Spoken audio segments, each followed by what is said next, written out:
When you look back at the process of coming out and the steps that you took, because you did it very carefully, is there anything that you would have done differently? I have no regrets. I think I did everything right. I did everything by the books. It wasn't a secret and a lot of people don't understand that what I did in last February, almost a year ago. My anniversary was just the other day. It was going to come out anyway. So it's regardless as to what someone's going to tell my story by themselves, or what I'm going to take and own my own truth. So I have no regrets whatsoever. Did any players in specific on the Rams or the Cowboys pull you aside and kind of give personal support for what you were doing? It was no Rams pulled me aside. They are actually in a team meeting, pretty much, hey, Mike, we have your back. We will treat you like a rookie. You're not anything special, but you're part of our organization now, your family. So I felt like I was home at the Rams. You had being a rookie, and guys talk about the family and friends wanting things from them once they start getting those paychecks. You had the team responsibilities that everybody deals with, and then you had the gay community who kind of embraced your story and wanted you to, further that agenda in some ways that you participated in some ways you didn't. How did you balance all that? Well, I have goals. My main goal was to make a team, whether it was with the Rams or the Cowboys. That was my main goal. Any other thing didn't really matter, but that was my goal, was to make a team. My main focus was to make a team, so I didn't have anything other worries or other responsibilities but make a team. In the last year, you said it's been a year since you came out. How many closeted ex-players, current players reached out to you? There's been a lot of closeted players, not only in the NFL, but in other sports too. I'm not going to reveal who they are. But it's just motivating to see that I'm not the only one. And a lot of people don't, just because we play a masculine sport, they think that there's no gay players in the NFL. There's a lot of us, and but they need to feel more comfortable to come out when they're ready. And I did think that last year, by me coming out, a guy who just embarked on his first year in NFL, more courage should have come for them. But I was wrong. But it's all good. They need to come out whenever they need to come out on their own good time. In terms of off-season prep, you've had a year to reflect on kind of your combine prep and your NFL prep rookie year. Is there anything you wish you had done more of or less of, between when you declared and when you arrived for training camp? I think I did enough what I can do. I prepared just like every other player who was trying for the draft. I don't think I could have done anything better. I was in shape. Had great speed. I think that I just wasn't the guy any other teams were looking for. In terms of the way teams operate, the way players interact with one another, the way players interact with coaches, what's the biggest misconception about the NFL? It's a business. It is a business, 100%.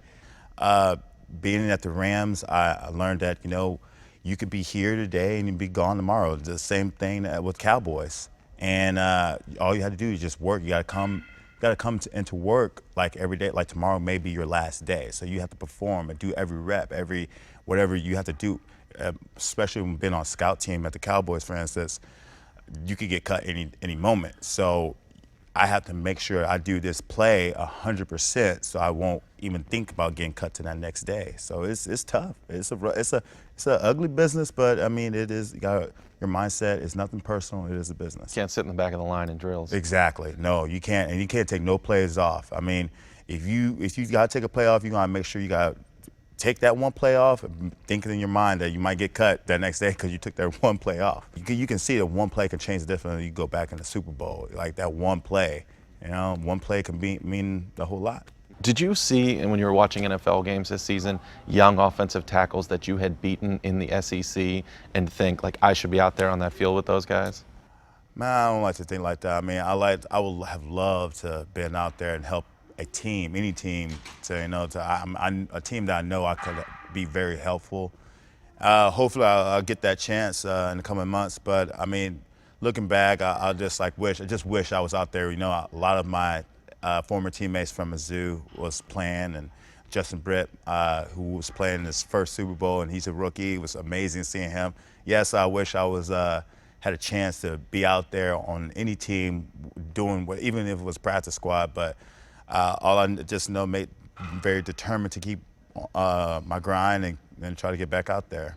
Are there specific things that you wanted to get better at here, at the Michael Johnson Performance Center in terms of, I don't know, agility, speed, strength? Like, were there little things you wanted to work on? Hip mobility. So just in case, if teams want to look at me as outside linebacker, I won't be so tight in the hips. So that is one thing I asked them to help me look at. And so just me being more flexible is I don't want any excuses. Well, he's so tight in the hips, he's too stiff. I don't want that. I want to be flexible. I want to be, and just in case if I have to go to outside linebacker or stay at the defensive end spot. But clearly I proved I could play in a defensive line spot at the Rams. Any trouble motivating yourself if you had to take the CFL route? It is a dream to play in the NFL, but if I have to go to the CFL and play there for a year or two, I'm not gonna think like, oh man, I gotta go downgrade to go to CFL. I'm gonna use that as motivation. They want film, I would go dominate in the CFL, and then they want to pull me out of the CFL and finally put me back in the NFL. That's fine, but regardless, I will be playing football, whether it's in the NFL or CFL this year.